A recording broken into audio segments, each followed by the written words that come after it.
Hi, my name is Meg Griswold, and I teach 9th and 10th grade English at Harpeth Hall, an independent all-girls 5 through 12 school in Nashville, Tennessee. The purpose of this video is to show you how to quote lines of prose from a Shakespeare play.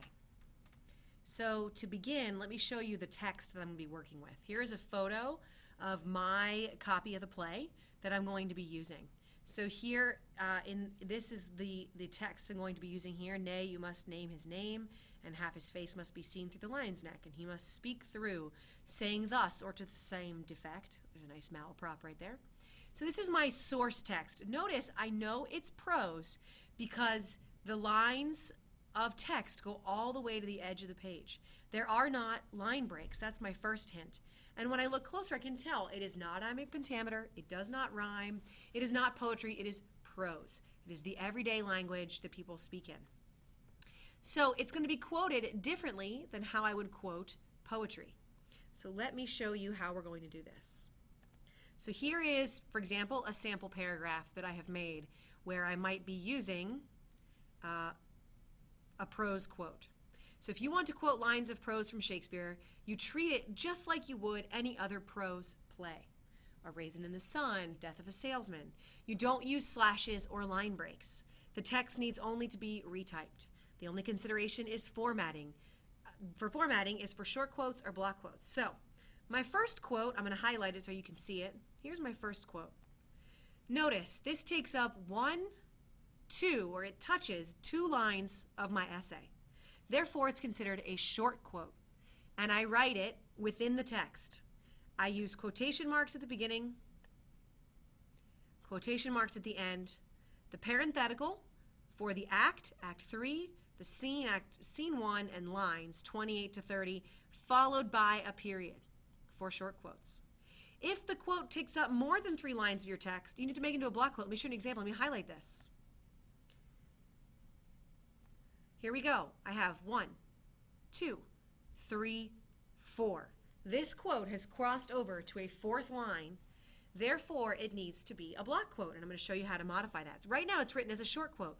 It has quotation marks at the beginning, and it has a period after the parenthetical. Now, what's important is it's not how many lines it takes up of the original. It's how many lines of your essay it takes up. It's about readability for the readers of your essay. So, to turn something from a short quote into a block quote, I first take away this comma. We begin block quotes with colons in MLA style. We also take away quotation marks. We move the text to its own line, we highlight it, and we double tab. I'm going to push the tab button on my computer 2 times. 1, 2. Now I look, wait a minute, you say, it only takes up 3 lines now. That's okay. If I had left it as a short quote built into my paragraph, it would have been 4 lines. That is okay. Now, the last thing I need to do is take away this period. In a block quote, you do not need to follow your parenthetical with a period. You just preserve the original text as faithfully as it is printed, with all of the same punctuation. And you end on the same punctuation that is in the text. So just to show you, I am using all of the same punctuation from my original and reproducing it faithfully in a block quote. So just to review, if you're quoting a line of prose, a line that fills words that fill the page rather than having line breaks, you only need to worry about 2 things: short quotes and long quotes. Short quotes are quotes that only take up 1, 2, or 3 lines of your text, of your paper.